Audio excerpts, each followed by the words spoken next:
తాకట్టులో ఉన్న బంగారాన్ని విడిపించి ఆ రోజు ఆన్లైన్ రేటుకే మేము కొంటాం. Sharma gold company. నమస్కారం. ప్రస్తుతం మనతో పాటు ఇస్కాన్ టెంపుల్ నుంచి ప్రణవానంద ప్రభుజీ ఉన్నారు. ప్రభుజీ నమస్కారం అండి. నమస్కారం. ఎలా ఉన్నారు? బాగున్నానండి. ప్రభుజీ, శ్రీకృష్ణ భగవానుడి లీలలు అనంతమైనవి. అవి చిన్నప్పటి నుంచి ఆయన ఎదుగుతున్న క్రమంలో వారు పెద్ద అయిన తర్వాత కురుక్షేత్రం వరకు కూడా, అప్పుడు గీతను బోధించినప్పటి వరకు ప్రతిదీ చాలా మనకి వింతగా ఉంటాయి. అనుభవపూర్వకంగా మనం చాలా విషయాలు కూడా తెలుసుకుంటాం వాటి గురించి. ఇవన్నీ బాగానే ఉంటాయి. ప్రత్యేకంగా కృష్ణుడి గురించి మాట్లాడేటప్పుడు శ్రీకృష్ణ భగవానుడికి ఇంతమంది భార్యలా అని అంటూ ఉంటారు. ఆ మాటకి మీరు ఇచ్చే సమాధానం ఏంటి? నిజంగా అంతమంది భార్యలు ఉన్నారా? కృష్ణుడికి ఎంతమంది భార్యలు అనే ప్రశ్నకి సమాధానం, కృష్ణుడికి 16,108 మంది భార్యలు ఉన్నారు.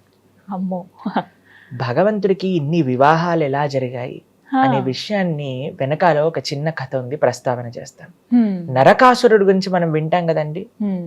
అయితే నరక చతుర్థి అని దీపావళి ముందు రోజు మనం చేసుకుంటూ ఉంటాం. ఈ నరకాసురుడు ఏం చేశారు అంటే 16,100 మంది రాకుమార్తెలను తన యొక్క చెరసాలలో బంధించి పెడతాడనమాట. అయితే భగవంతుడి యొక్క అవతారం యొక్క ప్రయోజనం ఏంటి? ఎక్కడైతే అధర్మం జరుగుతుందో అక్కడ ఆయన ధర్మాన్ని స్థాపన చేస్తారు, ఆ ధర్మాన్ని తొలగించేసి. అయితే కృష్ణుడికి ఎప్పుడైతే ఇలా ఒక భగవంతుడండి ఎక్కడైనా సరే తను ఎలా రక్షిస్తాడు భక్తులని అనేది ఈ లీలలో కనిపిస్తుంది. తన భక్తులు ఒక స్త్రీ అవమానాన్ని భగవంతుడు ఎప్పుడు కూడా తట్టుకోనండి.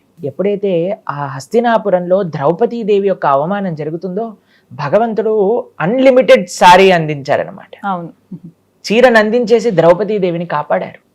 అలా ఇక్కడ వీళ్ళందరినీ కూడా నరకాసురుడు బాధ పెడుతున్నారు అని తెలుసుకొని గరుడ్మంతుడి పైన సత్యభామాదేవిని వేసుకొని అక్కడికి వస్తారనమాట.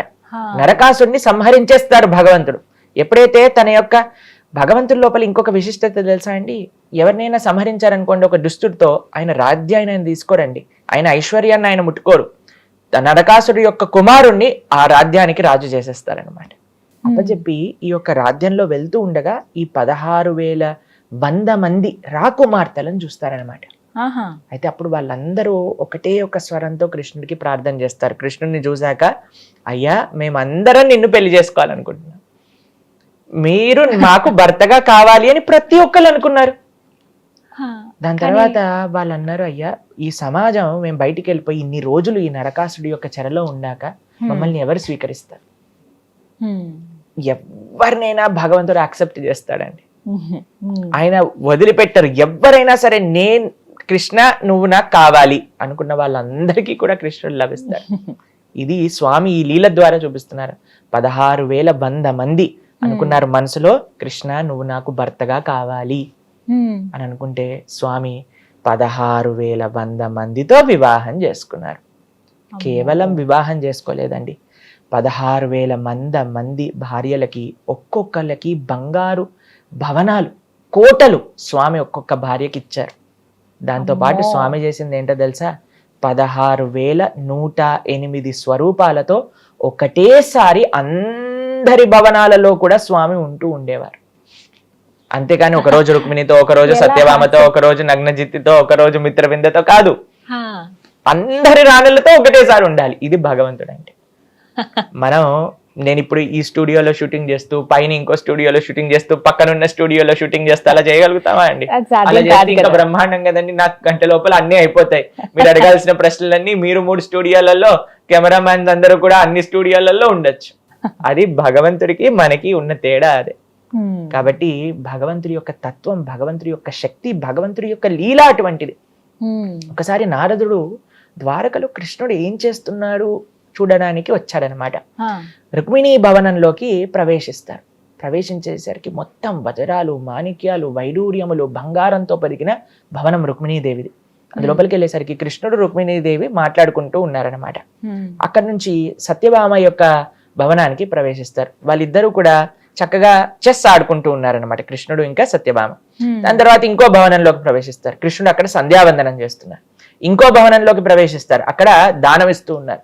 ఇంకో భవనంలోకి ప్రవేశిస్తారు, అక్కడ ఉద్ధవుడితో మాట్లాడుతున్నారు. ఇంకో భవనంలోకి ప్రవేశిస్తారు, అక్కడ మినిస్టర్స్ తో మీటింగ్ చేస్తున్నారు. ఇంకో భవనంలోకి ప్రవేశిస్తారు, అక్కడ పిల్లలతో ఆడుకుంటున్నారు. అబ్బో. కాబట్టి కృష్ణుడు ఎందుకు 16,108 వివాహాలు చేసుకున్నారు అని అంటే ఆయనకు అంత శక్తి ఉంది. అన్ని స్వరూపాలలో ఆయన మల్టిప్లై అయ్యి అందరినీ ఒకే విధంగా కటాక్షింపజేశారనమాట. అయితే ప్రతిరోజు ప్రొద్దున ఆయన యొక్క భగవంతుడు కేవలం వివాహాలు చేసుకోలేదండి, అందరితో ఒక ఆదర్శమైన గృహస్థ జీవితాన్ని ఆయన గడిపారు. ఆయన సాధన, ఆరాధన, ధర్మము, దానము అన్నిటిని కూడా ఆయన చేస్తూ సక్రమమైన వైదిక గృహస్థ ఆశ్రమాన్ని ఆయన గడిపారనమాట. అయితే ప్రొద్దున్నే వాళ్ళ ఇంట్లో ఉండేవన్నీ అయిపోయాక 16,108 కృష్ణుడు 16,108 భవనాల్లో నుంచి బయటకు వచ్చి ఒక్క కృష్ణుడిగా మారిపోయి రథం పైన కూర్చొని తన యొక్క రాజ్య వ్యవహారాలకు వెళ్తూ ఉండేవారు అనమాట. కాబట్టి ఎవరైనా ఈ ప్రపంచంలో నాకు కృష్ణుడు ఆదర్శం అండి, మేము కూడా పెళ్లి చేసుకుంటామంటే ఫస్ట్ మీరు 2 అయ్యి చూపించండి, మాతో పాటు మాట్లాడండి 4-5 స్వరూపాలతో, తర్వాత మీరు ఏం చేసుకున్నా మేము ఒప్పుకుంటాం. కాబట్టి ఇది కృష్ణుడి యొక్క తత్వం, కృష్ణుడికి మాత్రమే సాధ్యం, కృష్ణుడికి మాత్రమే సాధ్యం అది. కాబట్టి చాలా మంది కృష్ణుడు ఎందుకు ఇలా చేశాడు అని అంటే, కృష్ణుడు చేస్తే మేం చేస్తే తప్పేంటి అని అంటే, ఫస్ట్ మీరు చేయాల్సిన పని ఏంటో తెలుసా? గోవర్ధనాన్ని ఎత్తండి. గోవర్ధనం కాదండి, ఇక్కడ చిన్న వాటర్ బాటిల్ని ఒక 7 నిమిషాలు పట్టుకోండి చూద్దాం, ఒక కుర్చీని పట్టుకోండి చూద్దాం, మనకి ఏం సాధే కాదు. నేను చాలా మందికి చెప్తుంటా, ఫస్ట్ మీరు ఒక్క కుటుంబాన్ని చాలా బ్రహ్మాండంగా చూసుకోండి, అదే చాలా పెద్ద విషయం. ఒక భార్య, ఒక భర్త, పిల్లలు, తల్లిదండ్రులు, అత్తామామలు, వీళ్ళని ఒక్క కుటుంబాన్ని మనం జాగ్రత్తగా చూసుకోగలుగుతున్నామండి.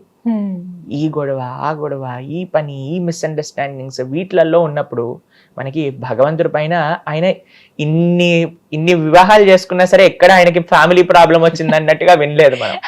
ఇదే అడగాలి స్వామి, ఆయనకి ఎక్కడ కూడా గొడవలు పెట్టుకున్నారు, వాళ్ళు వచ్చి వీళ్ళతో వాళ్ళతో పోరైంది అని భాగవతంలో ఎక్కడా వినాం. అందరూ రాణులు కూడా ఎంతో ఆనందంగా ఉన్నారనమాట. అందరూ కురుక్షేత్రానికి ఒకసారి వెళ్తారనమాట, సూర్యగ్రహణం వస్తుంది అప్పుడు అందరు వెళ్ళినప్పుడు ద్రౌపదీదేవి అందరు రాణులతో మాట్లాడుతుంది. అసలు వాళ్ళు ఎంత ఆనందపడతారంటే, కృష్ణుడు నిరంతరం కూడా కృష్ణుడి గురించి ఆలోచిస్తూ ఉంటారు, అందరూ హ్యాపీగా చూసుకోగలిగాడు అనమాట కృష్ణుడు. అది కృష్ణ తత్వం.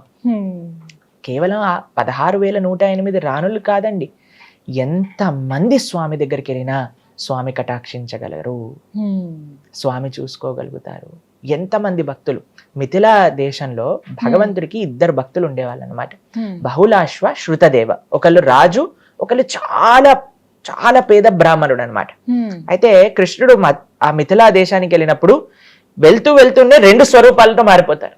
ఒక స్వరూపంతో బహుళాశ్వ దగ్గరికి వెళ్తారు, ఇంకో స్వరూపంతో శృతదేవుడి దగ్గరికి వెళ్తారు. ఇద్దరింట్లో ఆతిథ్యం స్వీకరించి మళ్ళీ కలిసిపోతారు అనమాట. కాబట్టి ఇలా చేసే శక్తి ఎవరి దగ్గర ఉంది? ఆ స్వామి దగ్గరే, ఆ స్వామికే సాధ్యం. ఆ స్వామి యొక్క ఐశ్వర్యం అటువంటిది, స్వామి యొక్క గొప్పతనం అటువంటిది. మనందరం ఇంతమంది వెంకటేశ్వర స్వామి దర్శనానికి వెళ్తూ ఉంటాం, స్వామి ఎప్పుడైనా అలసిపోయినట్టు ఇలా ఉండటం కానీ, నాకు కొద్దిగా చాలా అయిపోయిందండి, వీళ్ళందరితో మాట్లాడి మాకు దర్శనం మూసేయండి ఇలా అంటారండి.